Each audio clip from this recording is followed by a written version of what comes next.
18, 18, 28, 35, 45, 48. Okay, and the issue is that remote control is not working. Now open this module, okay, and see there is a coil here, this one, just rotate it, fine tune, because the value of the picofarad value is shifting. This one, this coil, just rotate, and that remote is working now.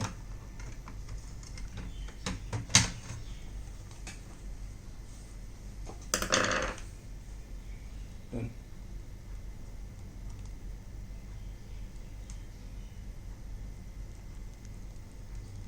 Done. If just move the value of this coil, remote is stopped working. So it's a big issue now. Thank you.